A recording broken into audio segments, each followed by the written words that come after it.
Welcome to the Super Bowl edition of Yo Eat This with Mark, Food with Fumo, and myself, Michael, Hungry Realtor Severns. Not good. Yeah, Not so good. let's talk about something that's going to be positive, Yeah, which is the the food food. that And we had made an abundance of food. so much. We had way too much food. I mean, there was probably 15 to 20 of us here, Mm-hmm. and we still had a ton of leftovers. But we're going to show you a layout of everything we had. We're going to break down a couple of the things that we made. We're not going to break down everything because we didn't really make everything. Everybody brought something, but we're going to talk about the stuff that we made. So where would you like to start? I want to talk about the sliders because I really enjoyed those. Yeah, And you said it was easy to make. it so wasn't complicated. let's tell them about it. Yeah, I never made them before. I was scrolling around. I Googled Super Bowl foods just to have something easy that everybody can grab. So I found these French dip sliders. It was not complicated. I made 2 trays. I doubled up. I didn't think it told me to put in there. So I bought the King Hawaiian rolls. We split them, put them to the side. Then we started with I caramelized some onions. I cut 2 whole white onions. Just threw butter, thyme, and the onions. They cook maybe 15, 20 minutes just to get them caramelized. While they're being caramelized, I got sliced roast beef, laid it out. There was about a pound of beef on each tray, and then I topped that with provolone, give or take. I don't remember exactly how many pieces, but I think it was 6 to 8 pieces of that. Then we laid the onions on top, closed that off, had some melted butter, put some melted butter on top of them. Then I had salt, garlic powder, and a little bit of parsley flake on top. Yes. They went in a 350-degree oven 20 minutes or so, just till the cheese got gooey, but I wanted to make sure that the beef wasn't cold because it came out of the fridge. But while that was cooking, I made a little of jus to dip it in. Yeah, how'd you do that? So that wasn't real complicated either. I mean, it's cooking is not complicated if you just follow the steps and you use your brain. People get intimidated like, I never made a jus before. I didn't know what I was doing. I buy it in a jar. Okay. So all I did was melt some butter in a pan, chop some garlic, throw that in there, a little bit more thyme, and I put 2 cans of beef broth and maybe 2 or 3 tablespoons of Worcestershire. Okay. Let that simmer, and that simmered 15, 20 minutes. I took that out of the pan, put it in a pot, and that was it. Not complicated. So by the time that was ready, the sliders came out, and I don't want to brag, they came pretty good. So I missed that. I didn't get a warm one because I was busy eating wings. Yes. And the charcuterie and all that other stuff. My plate was full. But I went back for seconds on the roast beef, the slider, and it was very good. Even Without the dip. No, I did the dip too. Did you get a dip? Yeah. So I got a little. Mark set up a little plastic cup so you could put the au jus in, put it on your plate. So that's what I did. Sat down, dipped it. The Hawaiian roll, soaked it right up, gave me a nice juicy bite when I bit into it, and I don't really like onions on sandwiches, Right. but the caramelized onions, they added a sweetness to it I appreciate it. that highlighted the Hawaiian roll, and then the garlic of the beef I think went really well together. as good as the beef, and I think that Hawaiian roll makes it. Yeah. I think if you're going to make a slider, put the extra buck or 2 out and buy the King's Hawaiian rolls. You do that, and you melt that butter on top, and it's something. Definitely get the King Hawaiian rolls. Yeah. So tell me about your deep fryer that you use. So I bought a deep fryer, indoor turkey fryer, maybe 7 or 8 years ago. I was sitting on my couch. I saw it on QVC. I like The thing's a beast. It's pretty big. Yeah, and people are It's like, oh, bigger you than I don't thought fry it in the was. house. You do with this, okay? Butterball makes it. It's no joke. It takes about 3 gallons of oil. I'll eat turkey, but I'm not crazy about turkey, and I host Thanksgiving.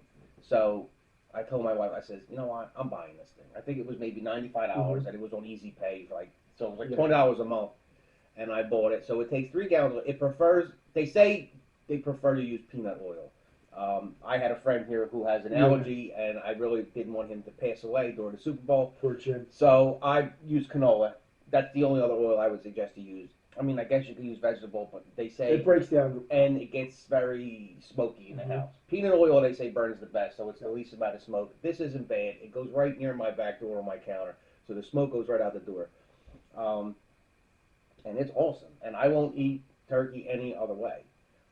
When you use it for a turkey, and we're going to do that, as we obviously, it's only February, but when we get in the holiday time, we're going to do that. It's 4 minutes a pound. It holds up to 22-pound turkey, and the skin alone is worth the $100 that I paid for this thing. But I never made wings in it. Okay. So tell me how that went. The first batch, I had to get a feel for it. I think because I kept opening and closing it, and I mean the wings were out; they were room temperature. I didn't want them too cold, but I think it was having a hard time holding the temperature. And what temperature set the fryer? 375. 375. So when I was reading it, said 12, 15 minutes, but it was closer to like 20, 22 minutes when I was leaving each batch in there. I don't know exactly how many were in each batch. We had 20 pounds of wings. Yeah. I think I did it 4 times. Okay. Which might have been part of the problem. Maybe I was putting too many in to feel it out. The thing that I read from the book said for 2 pounds. I was just, whatever fit in the basket, I was dropping it. And they came good. The first batch was good, not real crispy, but it was fine. As we move forward, I think I started to get a feel for it. The biggest pain in the ass with this thing is cleaning it though. Right. You have to wait for it to cool down. You got to wait for the oil to cool down. And that could take a while. So now with that, do you strain the oil and reuse it, or you just sauce it? You can. I mean, it depends, I guess, what you fry. I never really save it, only because I really only use it Thanksgiving. I've only used it 2 other times other than Thanksgiving. One was the Super Bowl, and the other time was about a year ago. I made fried chicken in it just to try it. I did save that oil, and I used it for cutlets and stuff like that. Chicken, Yeah. But 3 gallons of oil is a lot of oil. Where am I putting all this oil? Right. So sometimes I keep it, like I have 3 gallons left. I'll probably keep 1 and dispose of the other thing. And speaking of wings, of course, we're going to show you. We have some left over here, so we wanted to eat them, taste test, and let you know how they go.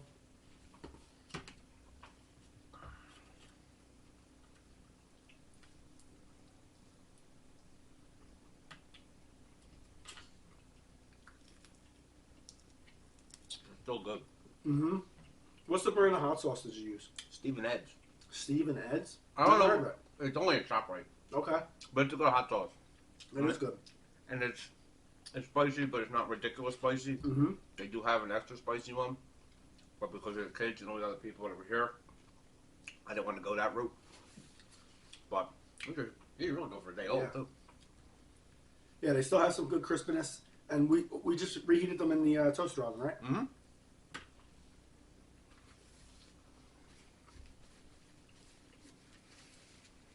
All right. Yeah, turkey fryer's a home run. I tried the best $100 I've ever spent on any kind of appliance ever.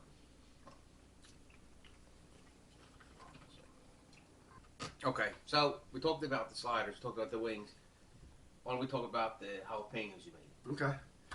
So Emily picked up some jalapenos for me from Linvilla Orchards. Okay. And they were massive. They were probably, a good 4 or 5 inches each. So I first, you slice them down the middle, get all the seeds out, take the stems off, toss them.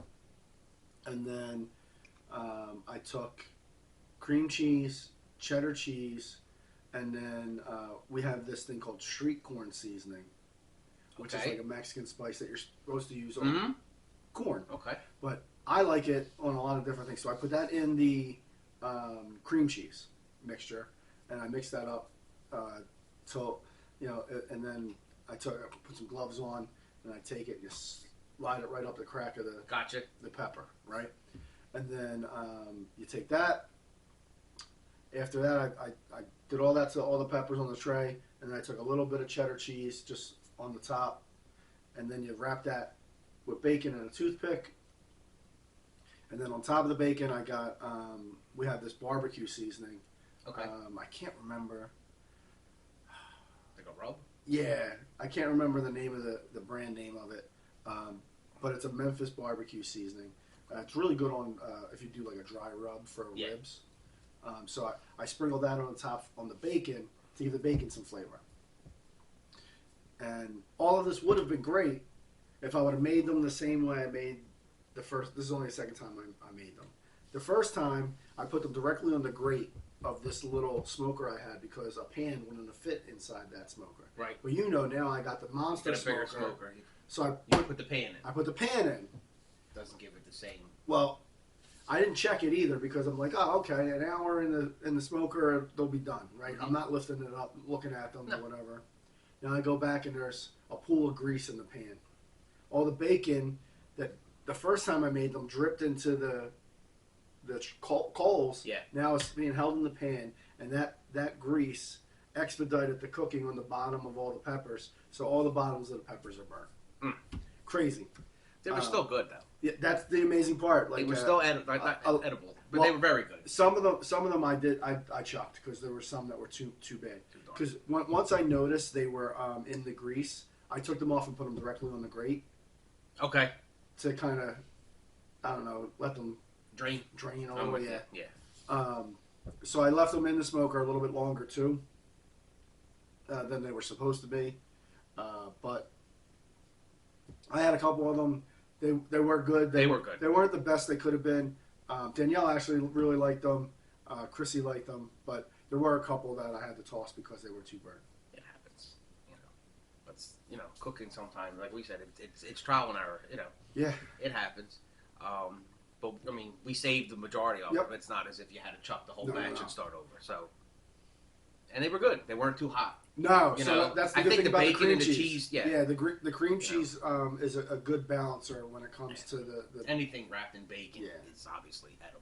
And the heat really from a jalapeno comes from the seeds. Yes. So if you pull those take those seeds out, because not everybody can handle basic spice. Now, if I would have wanted it to be like a Texas, like spicy, I would have used cayenne pepper instead of like the street corn seasoning. Sure.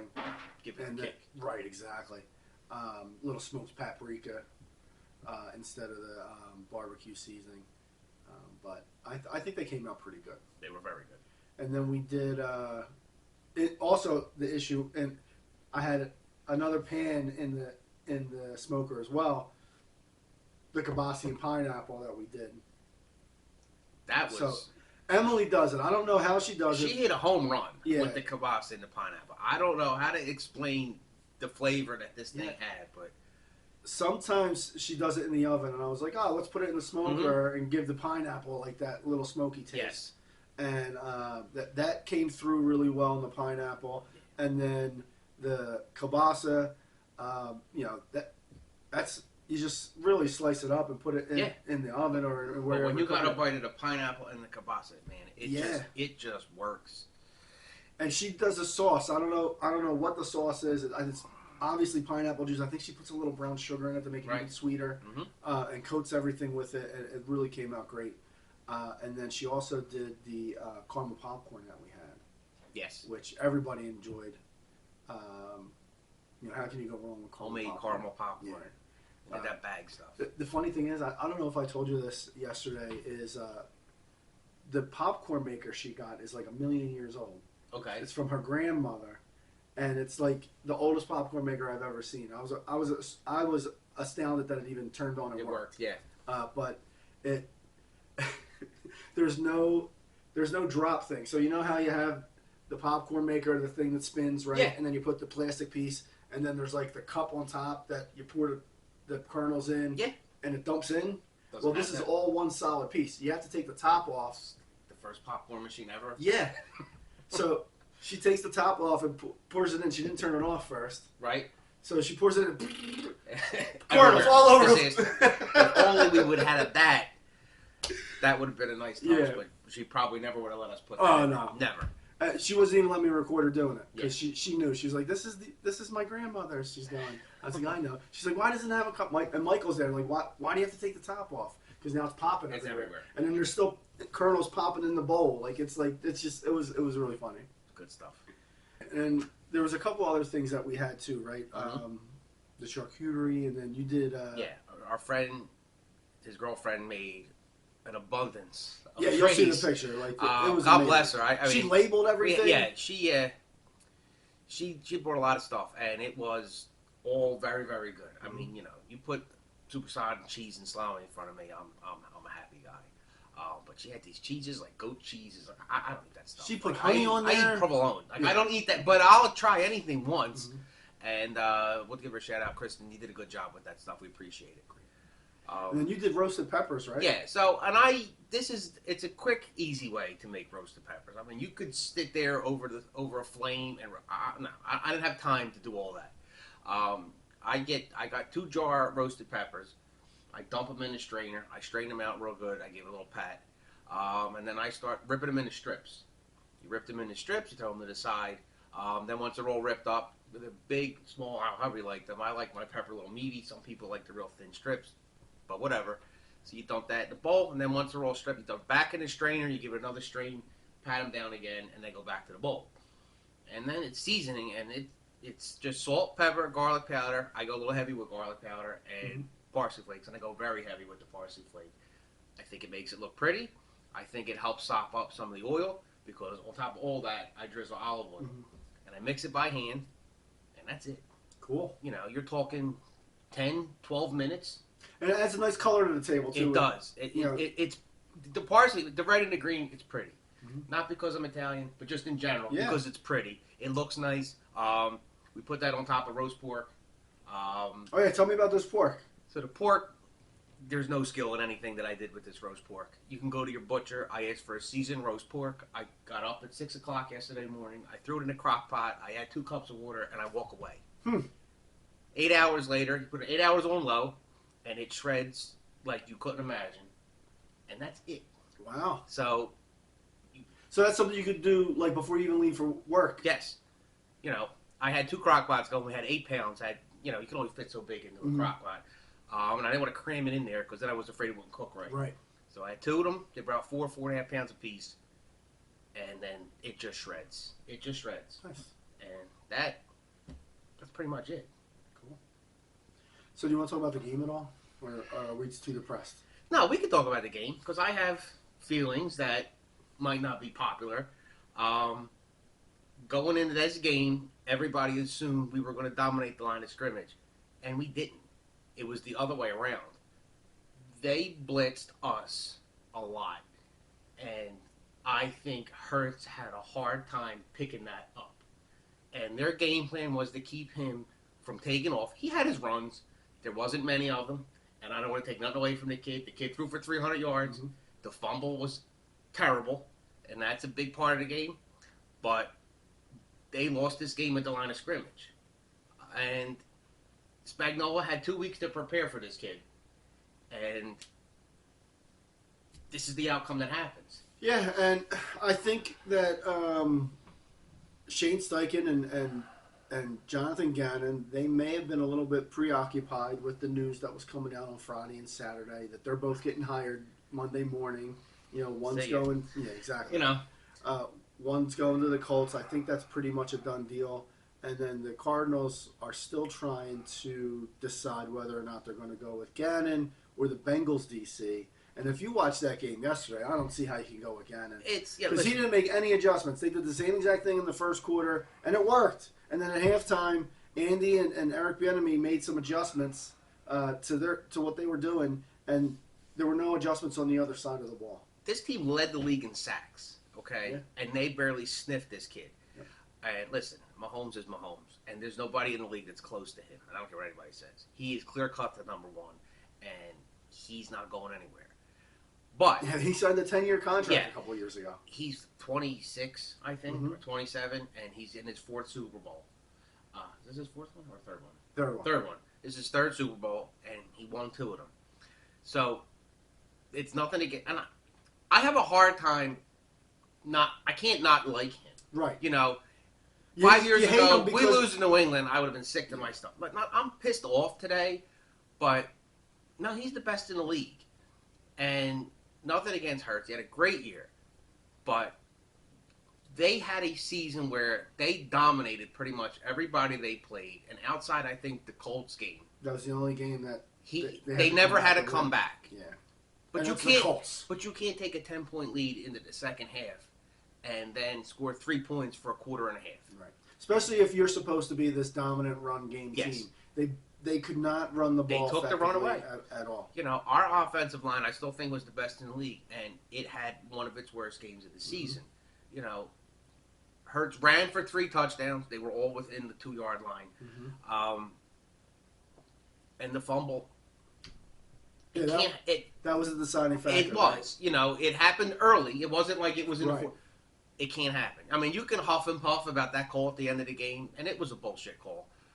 But that's not exactly why they lost. They're still kicking the field goal. You're still going to have to go down. Now you have a minute and 20 with a timeout left, and that changes the game. Well, Bradbury came out. I don't know if you saw this. He came out after the game and said, "No, I helped." Yeah, you know what? No, he doesn't have. I think he's trying to be the humble professional. No, it was a bad call. My issue is that Bradbury did the same exact thing in the first half, and it didn't get called. Well, and that's the It problem. actually was more egregious. It impacted the route runner more in the first half, and they didn't call it. And then they call it in the fourth quarter with less than 2 minutes left. You can't set a tone of how players are allowed to play, and then in the fourth quarter completely change everything they've been doing. Because, like you said, if I was able to do this a quarter ago, I just did it again, and now you want to throw the flag. You know, it sucks that it happened at the end of the game. I don't want to say that's the only reason they lost this game. I think they lost this game at the line of scrimmage. Yeah. No, I agree. Mm-hmm. You know, you come in leading the league in sacks. You know, you got 4 guys on the line that have 10 sacks apiece, and you get 0 sacks. Zero.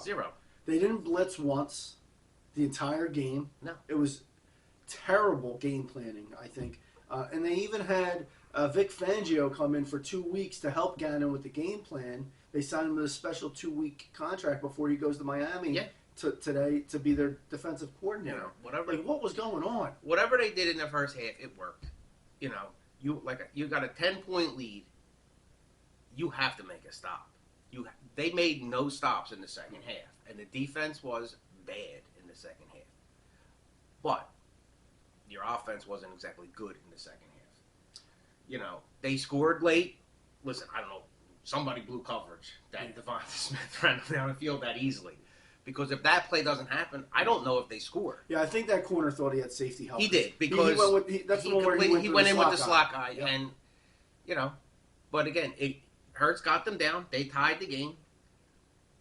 But they got a call that went against them. But you can't assume if that doesn't happen, then we're going to win the game. You still would have had to go down, kick a field goal. And now you're going to overtime, and who knows? It was a good run. It's a shame how it ended. We'll see how the offseason goes. We're going to see who they lose. You know, you're going to have to pay the quarterback now. That's going to affect your roster. You know, it's easy to build the juggernaut roster. Well, we got 1 more year. We don't have to pay him yet. They're going. But I think they should do it soon. They're going to pay him this offseason. Herbert, Lamar, and somebody else. Burrow. Burrow. Oh, Christ. Listen. Yeah, if those 3. If Mahomes is the best, I still think Burrow's second. Yeah. But he might get a $500 million contract. Right. But I also have read reports where Burrow is willing to take less to keep the court together. Oh, that's good. Which is what you do. Because he's got 3 great receivers. Yes, he does, and he knows it. Yeah. Boyd as your third. Yes. Is phenomenal. You can't get a better. There's not a better third receiver in the league. And they found their tight end. Yeah. So now they got Hurst, who came on and was a big part of it, and the Bengals are going to be a team to reckon. As long as Mixon doesn't go to jail. They'll have a good running back. Yeah. Too. But they were fine without him. Yeah. You know, P. Ryan came in and didn't miss a beat. All right, so that's it for our Super Bowl special. Thanks for tuning in again. Our next spot, we don't know exactly what restaurant we're going to. But it'll be soon. But it will be soon. We're going to try and do this every 2 or 3 weeks to keep up the same schedule that we've gone with. Keep sending your suggestions on the website, which is www.yoeatthis.com. Click recommend off the menu, and then you can submit restaurants that you like for us to visit. Please follow us on our social medias. Mark is Food with Fumo, and I am Hungry Realtor. We appreciate everybody that's followed us. We appreciate everybody that's sharing us. We're building this slowly but surely, and just keep hitting that subscribes, those likes, those follows, and send it to everybody you know, because they deserve to be entertained the way you are right now. Don't forget to like and subscribe and follow us for more info.